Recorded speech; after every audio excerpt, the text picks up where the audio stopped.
او یعرف بدلالته على الطلب مع قبوله یا المخاطبہ، یعنی ان العامر يطلب من المعمور شيئا، ان العامر يطلب من المعمور شيئا حين اقول نحو قم فانا اطلب القيام من الشخص. وہ کیا ہوتا ہے؟ میں نے کیا کہا آپ کے سامنے، کیا پیش کیا کہ فعل امر کیا ہوتا ہے، اس کی ڈیفینیشن میں نے آپ لوگوں کے سامنے پچھلے لیکچر میں پیش کی ہے. جو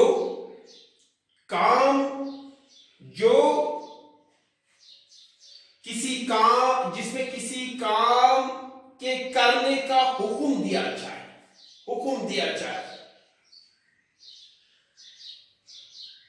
اگر میں کہوں کسی سے، اس میں طلب ہوتی ہے کام کی، یا کوئی کمانڈ بھی ہوتا ہے. کام کے کرنے کو کہا جاتا ہے، حکم دیا جاتا ہے، عرض التماس کیا جاتا ہے. اگر میں کسی سے کہوں میں عامر ہوں، تو میں مامور سے میں کہوں گا قم، تو اس کا مطلب کیا ہے کہ میں جو ہوں اطلب القیام. میں اگر آپ کو کہوں گا قم، تو میں جو ہوں میں کیا کرتا ہوں، میں اطلب القیام منک، میں آپ سے قیام چاہتا ہوں کہ آپ کھڑے ہو جائیں. تو اجلس کہوں گا، میں آپ سے جلسہ چاہتا ہوں. میں کہوں گا اسمعی، تو میں آپ سے سماعت چاہتا ہوں. خیر، یہ میں نے آپ کے سامنے پیش کیا ہے. آج ہم نے پڑھنا ہے، ہم نے سیکھنا ہے کہ فعل مضارع سے جو الفعل المضارع ہے، اس سے امر بنانے کا طریقہ کیا ہے. آج ہم نے امر بنانے کا طریقہ سیکھنا ہے. شاباش.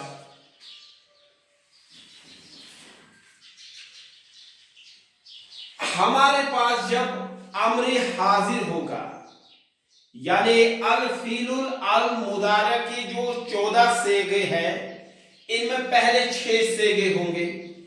مثال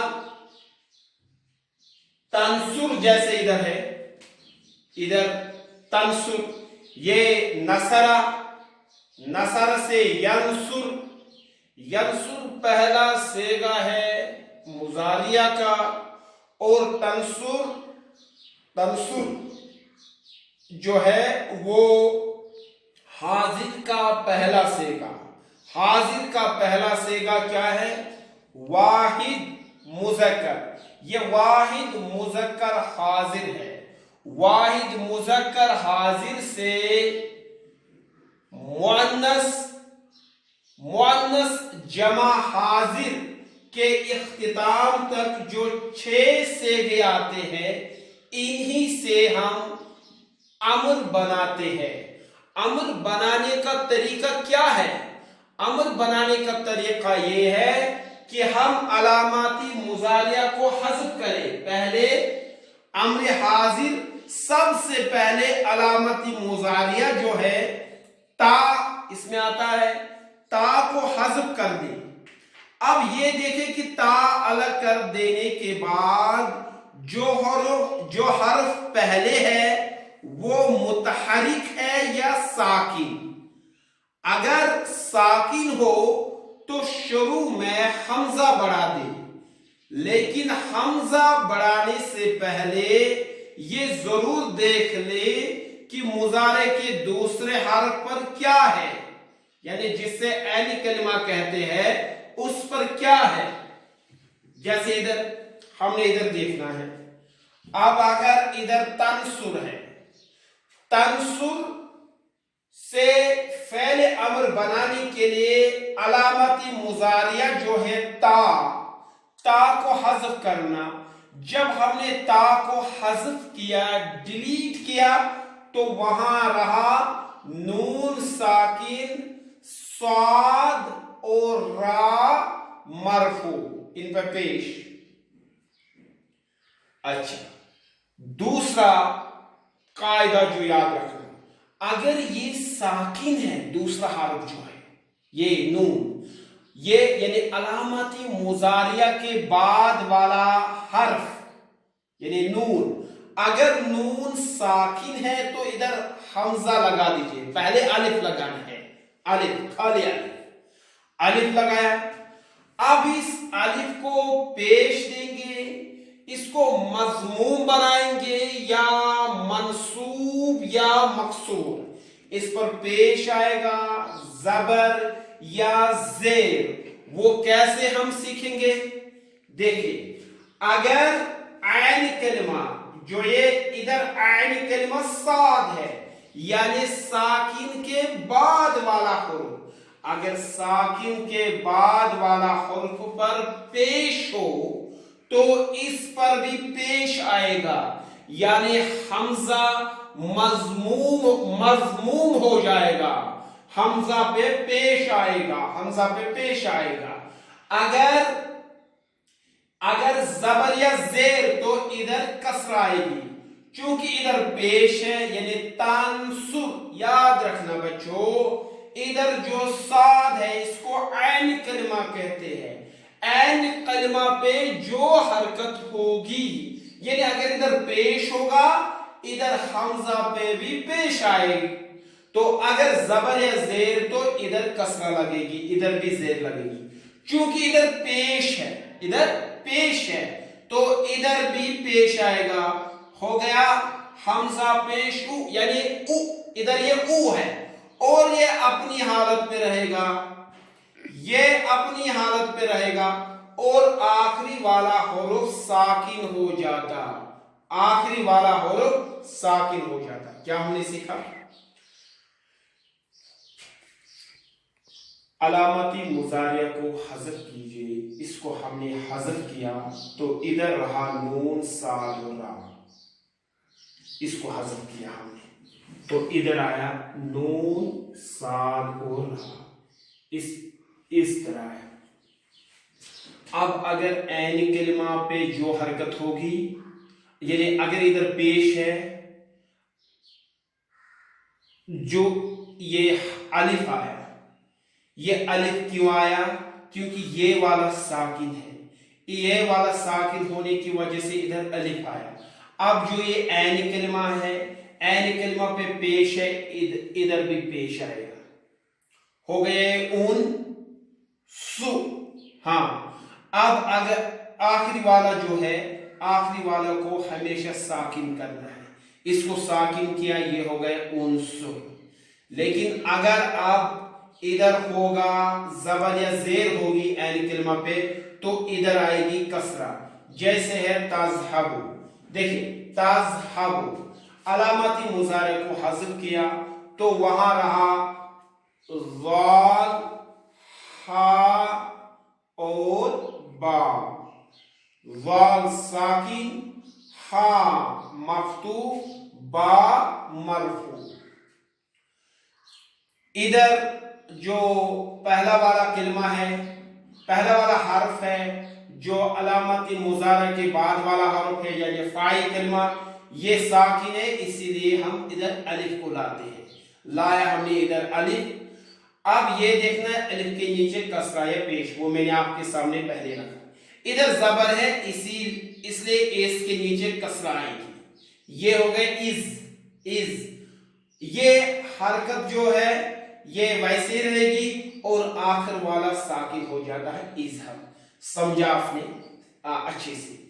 اب دوسرا مسئلہ ہے اگر واو یا